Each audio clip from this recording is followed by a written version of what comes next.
हाँ, good afternoon.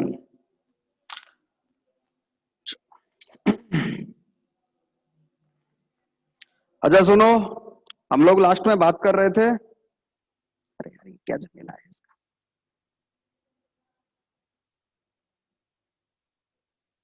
हम लोग लास्ट में, हाँ, तुम लोगों की ऑफलाइन क्लासेस आप लोगों को यहाँ अलाउ किया गया है। कॉलेज में आके आप लोग बैठो, क्लास ले सकते हो। आपको बात कर रहे थे लास्ट में, निःसरण एवं आणविक पुंज के बारे में हमारी बात चल रही थी। हाँ,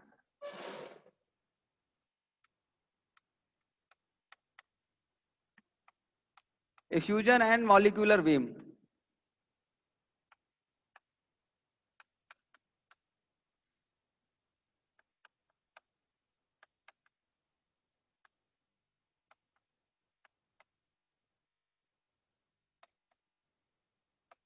अच्छा, उसमें हमने क्या कहा था? हमने ये कहा था कि मान लो हमारे पास कोई पात्र है, पात्र में कोई वाष्प भरी हुई है। उस पात्र की वाष्प को अगर अपन इस तरीके से बाहर निकालें कि पदार्थ की साम्य अवस्था प्रभावित नहीं हो, तो वो प्रक्रिया क्या कहलाती है? निःसरण कहलाती है।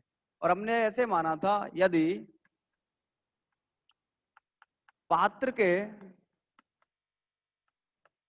छिद्र का आकार कैपिटल डी एवं माध्य मुक्त पथ लैम्बडा हो, तब डी लेस देन लैम्बडा ये क्या होना चाहिए? इसको अपन ने निःसरण प्रतिबंध बोला था। ये कंडीशन है। इस कंडीशन में क्या होगा? निःसरण होगा। निःसरण का सीधा सा मतलब पदार्थ की साम्य अवस्था क्या रहनी चाहिए? बनी रहनी चाहिए। साम्य अवस्था परिवर्तित होनी चाहिए। ठीक है, चलो अपन जरा दूसरी बात करते हैं। यदि पदार्थ के, या फिर अगर अपन ऐसा माने, यदि पदार्थ पात्र की दीवार के प्रति एकांक क्षेत्रफल से प्रति सेकंड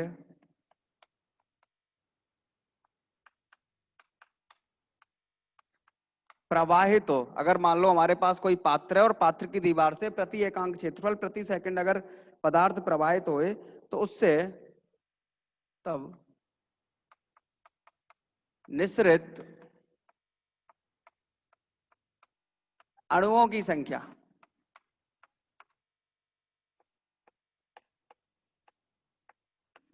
और उसको अपन ने एक वैल्यू नाम दिया था J nought is equal to 1/6 DnC into C होता है। एक्चुअली कोई पात्र है, मान लो हमारे पास कोई घनाकार अगर पात्र होगा तो उसकी कितनी दीवारें होती हैं?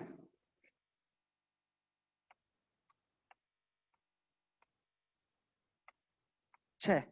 और अपन एकांक आयतन मानते हैं कि इकाई आयतन का कोई पार्ट, कोई हमारे पास पात्र है।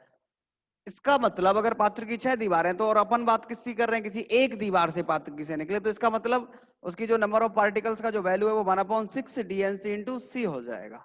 अपने पास वैल्यू होता है DnC का, क्योंकि DnC मीन्स किसी वेग पर सी और सी प्लस डीसी में से निकलने वाले परमाणुओं की संख्या होती है। वैल्यू क्या होता है?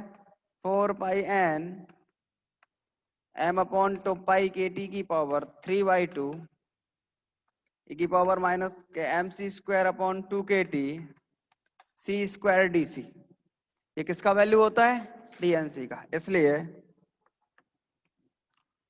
J naught is equal to 1/6 into 4πn m/2π/kT की पावर 3/2 e की पावर माइनस के mc²/2kT। अपने पास क्या सी और है, तो वैल्यू क्या हो जाएगा? CQ/dC। इसका मीनिंग ये है कि J नॉट का वैल्यू प्रोपोर्शनल हो जाएगा किसके? CQ के। चलो, इसका मतलब ये हुआ कि प्रति सेकंड प्रति एकांक क्षेत्रफल से प्रवाहित होने वाले या निःसृत होने वाले अणुओं की संख्या का मान किसी वेग परास सी तथा सी प्लस डी सी में सी क्यूब के क्या होता है, सी क्यूब के समानुपाती होता है। ठीक है, चलो देखो जरा एक बार की फटाफट से। ये जो फॉर्मूला है ये एक्चुअली देखो ये क्या है, डीएनसी का मतलब है किसी वेग परास में अणुओं की संख्या। ठीक है, किसके लिए, किसी वेलोसिटी वाले पार्ट के लिए। अपन बात कर रहे हैं प्रति एकांक क्षेत्रफल पात्र की दीवार से निकलने वाले अणुओं की संख्या है। अपने पास 6 पार्टिकल भाई 6 दीवारें होती हैं किसी घनाकार आकृति में, तो अपन से उससे किससे काम है, किसी एक पार्ट से काम है, तो अपन ने उसको क्या लिख दिया, 1/6 लिखा है। ठीक है, इसका मतलब जे नॉट का वैल्यू प्रोपोर्शनल हो गया किसके, सी क्यूब के। ठीक, अब जरा अपन एक और बात करते हैं छोटी सी इसी के बारे में। आओ जरा इधर साइड में।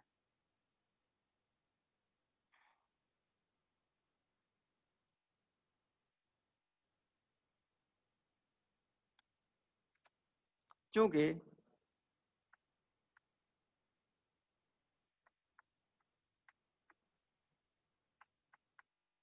निश्चित होने वाले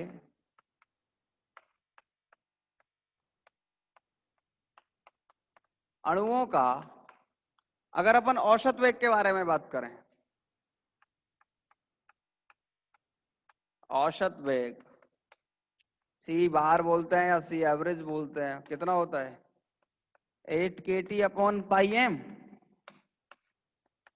अंडर द रूट। ये तो अपन ने सॉल्व करा है। चलो इसका मतलब सी बार जो वैल्यू है वो क्या हो गया, 1/, प्रोपोर्शनल हो गया 1/। इसका मतलब ये है कि जिस भी पार्टिकल के लिए m का वैल्यू ज्यादा होगा उस पार्टिकल के लिए c क्या होगा, कम होगा। ठीक है भाई, जिस पार्टिकल का द्रव्यमान ज्यादा होगा मींस जो पार्टिकल भारी पार्टिकल होगा वो पार्टिकल लेट गति करेगा मींस धीरे चलेगा, और जो पार्टिकल हल्का होगा वो तीव्रता से गति करेगा। ये अपने पास निःसरण और आणविक पुंज के बारे में जानकारी है। ठीक है, चलो जरा देखो फटाफट से, फिर अपन आगे बात करेंगे।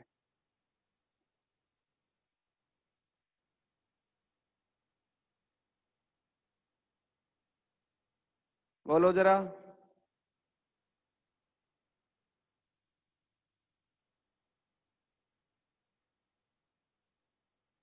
अरे भाई देखो, सी से इनटू करने का मतलब यह है, अगर प्रति एकांक क्षेत्रफल है इसका मतलब सिंपल सी बात है, वो जो भी हमारे पास पात्र है इकाई आयतन वाला उसकी सारी की सारी वैल्यूज क्या है, 1 है।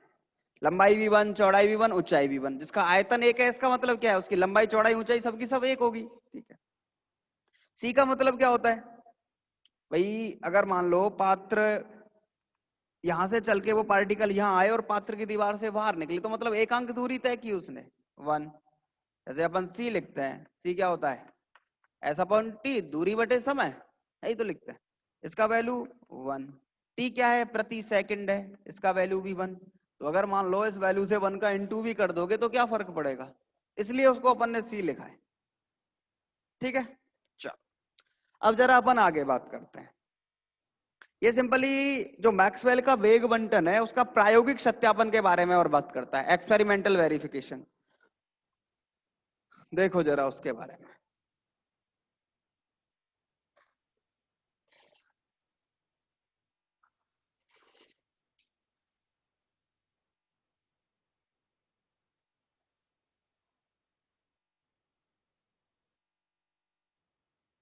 मैक्सवेल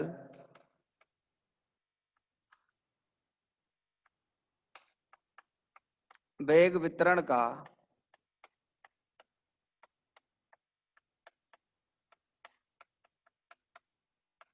प्रायोगिक सत्यापन।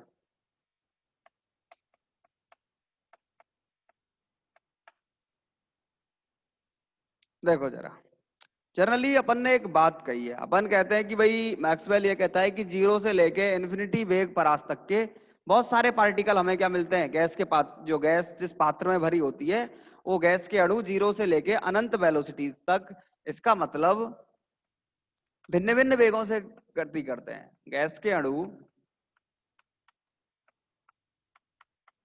पात्र में भिन्न भिन्न वेगों से क्या करते रहते हैं, गति करते रहते हैं।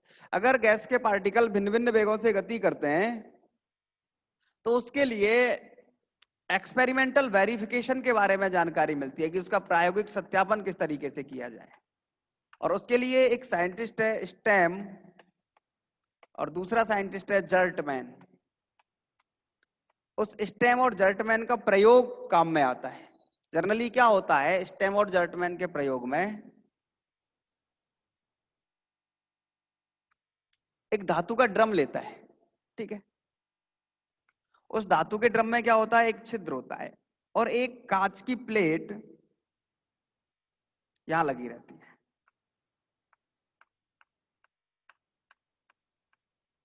उसके प्रायोगिक सत्यापन के बारे में स्टैम और जर्टमैन बताता है। वो क्या कहता है स्टैम और जर्टमैन, एक क्या होता है, एक धातु का ड्रम होता है और ड्रम में क्या लगा रहता है, एक कांच की प्लेट, ग्लास प्लेट जी लगी रहती है। जी को अपन ग्लास कांच बोल रहे हैं, ठीक है। अच्छा, यहाँ क्या होता है, एक अपने पास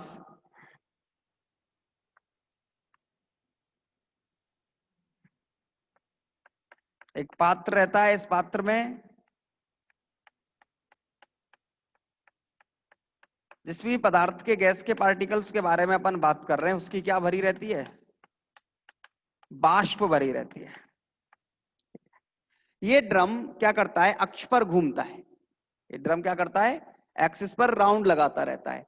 और जैसे ही, और यहां पात्र की दीवार में भी क्या होता है, एक छिद्र होता है। अब जब इस पात्र की दीवार के छिद्र के सामने इस ड्रम का छिद्र पहुंचता है, उस कंडीशन में इसमें क्या होने लगते हैं, पार्टिकल अंदर आने लगते हैं। ये घूमता रहता है, इस तरीके से राउंड लगाता रहता है और पात्र की दीवार में छिद्र होता है, वहां से क्या निकलते हैं, बाष्प के पार्टिकल निकलते हैं या गैस के पार्टिकल निकलते हैं। अब गैस के पार्टिकल हैं, द्रव्यमान पे तो डिपेंड करते ही हैं भाई। जिसका द्रव्यमान ज्यादा होता है वो देरी से पहुंचेगा, जिसका द्रव्यमान कम है वो जल्दी। तो इस पर क्या होती है, बहुत सारे पार्टिकल्स की एक लेयर बन जाती है। ये कम द्रव्यमान वाले, ये थोड़े ज्यादा द्रव्यमान वाले, ये और ज्यादा द्रव्यमान वाले। तो इस कांच की प्लेट पर आके क्या होते रहते हैं, ये चिपकते रहते हैं। इससे क्या होता है, इससे अलग अलग कैटेगरी के पार्टिकल्स के लिए, जैसे एक कैटेगरी ये हो गई, एक कैटेगरी ये हो गई, एक कैटेगरी ये हो गई, अलग अलग कैटेगरी के पार्टिकल्स के लिए क्या डिसाइड कर लेते हैं अपन, वेलोसिटी, वेग डिसाइड कर लेते हैं। अपन ने यही तो कहा था कि गैस के अणु पात्र में क्या करते हैं, अलग अलग वेलोसिटी से मूव करते हैं, अलग अलग वेगों से क्या करते हैं, काम करते हैं, गति करते हैं। तो अलग अलग वेलोसिटी वाले पार्टिकल, इसका मतलब ये भी तो हुआ कि ये सारे के सारे जो पार्टिकल हैं ये क्या है,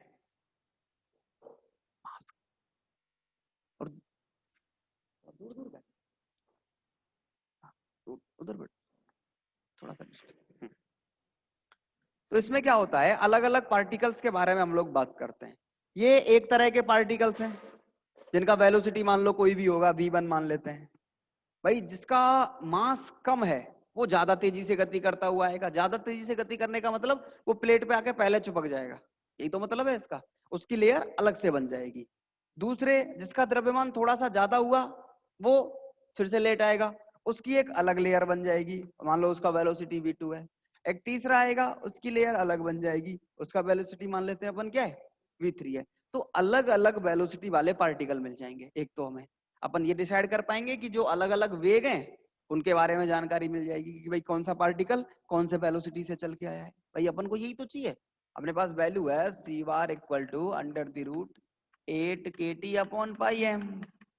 अपन m का अलग अलग वैल्यू रखेंगे, उस m के अलग अलग वैल्यू पर c के वैल्यू अलग अलग अपन को मिलते रहेंगे, क्योंकि k बोल्टेजमैन कांस्टेंट होता है, फिक्स वैल्यू होता है 1.38 into 10 to the power minus के 23। t एक फिक्स टेम्परेचर, जो भी इस पार्टिकल, जो बाष्प भरी हुई है, जितने भी टेम्परेचर पर भरी हुई है वो भी फिक्स होगा। इसका मतलब ये दोनों वैल्यू फिक्स हैं। 8 और पाई पहले से फिक्स होता है भाई, 8 भी फिक्स है, पाई भी फिक्स है। तो अपन जैसे जैसे m को चेंज करेंगे, उस m के चेंज होने के साथ साथ c का वैल्यू भी क्या होगा, चेंज होगा। तो अपन अलग अलग पार्टिकल के लिए वेलोसिटी डिसाइड कर लेंगे। एक बात तो ये।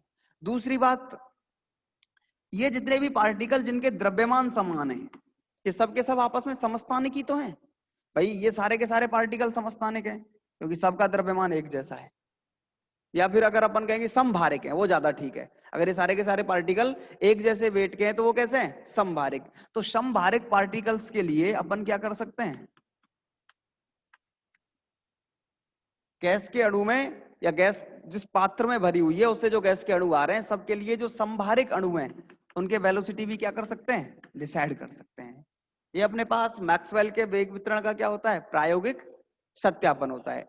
जनरली एक और पार्ट होता है जिसमें अपन सीजियम की वाष्प लेते हैं, उसका भी एक काम अलग से होता है। उसमें क्या होते हैं, जैसे हमारे पास कोई पात्र है, वो सीजियम के लिए होता है अलग से। एक पात्र में क्या भरी रहती है, सीजियम की वाष्प भरी रहती है।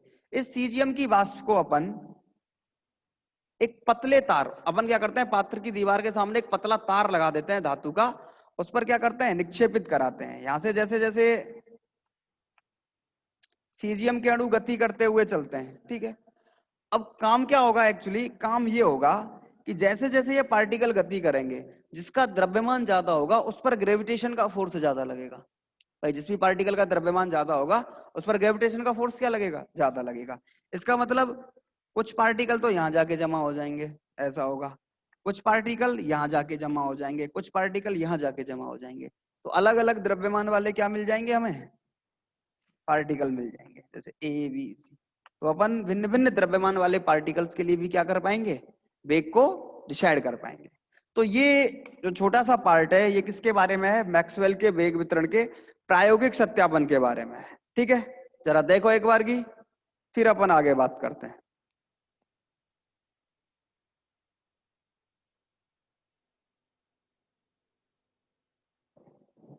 अगला टॉपिक है अपने पास ऊर्जा का समविभाजन सिद्धांत।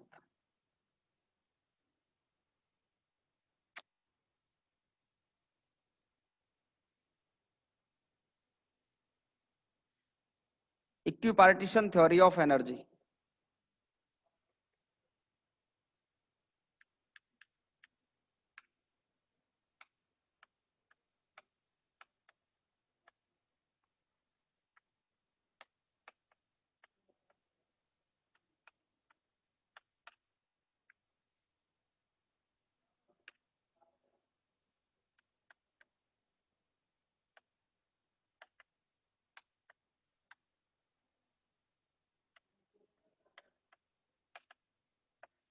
देखो सुनो जरा काम की बात।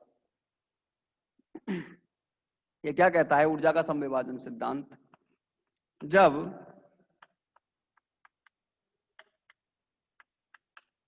भिन्न भिन्न ताप वाली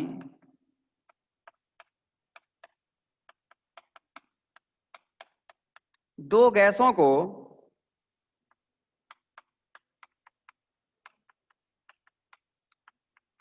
मिश्रित किया जाता है। अगर मान लो आपके पास कोई दो गैसें हैं, आपके पास दो अलग अलग पात्र हैं, एक पात्र में एक ए पात्र है उसमें गैस भरी हुई है, और एक पात्र क्या है, बी है, उसमें क्या भरी हुई है, गैस। जब आप दोनों पात्रों में जिनका ताप अलग अलग है, दोनों गैसों को क्या करते हैं, मिश्रित करते हैं, तो प्रारंभिक अवस्था में क्या होता है, प्रारंभिक अवस्था में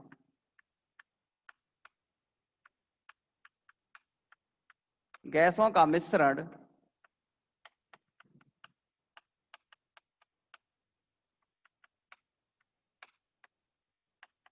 अस्थायी अवस्था में होता है। मीन्स गैस के पार्टिकल क्या करते रहते हैं, इधर उधर गति करते रहते हैं, और धीरे धीरे एक प्रोसेस के द्वारा क्या होता है, या फिर अगर अपन बात करें अंतिम अवस्था में,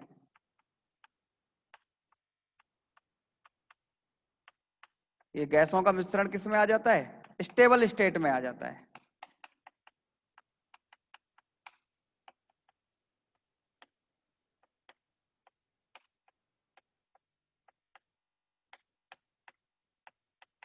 और गैसों का मिश्रण जब स्थायी अवस्था में आ जाता है तो दोनों गैसों का टेम्परेचर भी क्या हो जाता है, बराबर हो जाता है। यहां इस स्थिति में क्या होता है, गैसों का ताप भिन्न भिन्न होता है। या अगर अपन कहें कि गैस के जितने भी पार्टिकल हैं, सारे पार्टिकल्स का ताप भिन्न भिन्न होता है।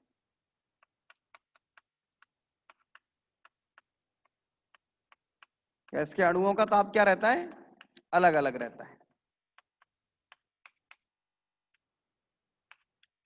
लेकिन जैसे ही अंतिम अवस्था में आता है या थोड़ी देर के बाद, या फिर अगर अपन कहें कि गैस साम्य अवस्था में आ जाती है, इक्विलिब्रियम स्टेट में आ जाती है, तो उस कंडीशन में, स्टेबल स्टेट में, गैस के प्रत्येक अणु का ताप क्या हो जाता है? समान हो जाता है।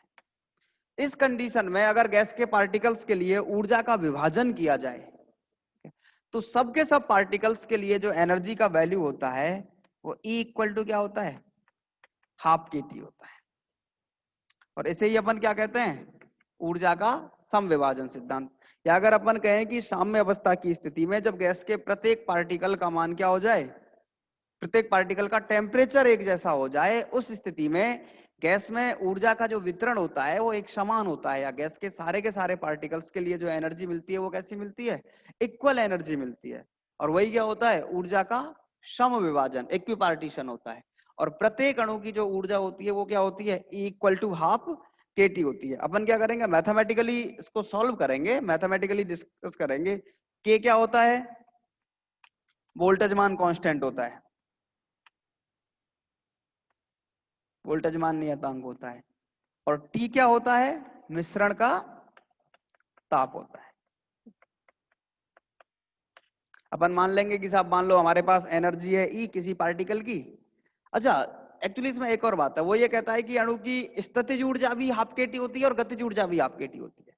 मींस किसी पार्टिकल की ये गतिज ऊर्जा है, अगर अपन इसको गतिज ऊर्जा कहें कि उसकी गतिज ऊर्जा भी हाफ kT होती है और उसकी स्थितिज ऊर्जा भी हाफ kT होती है।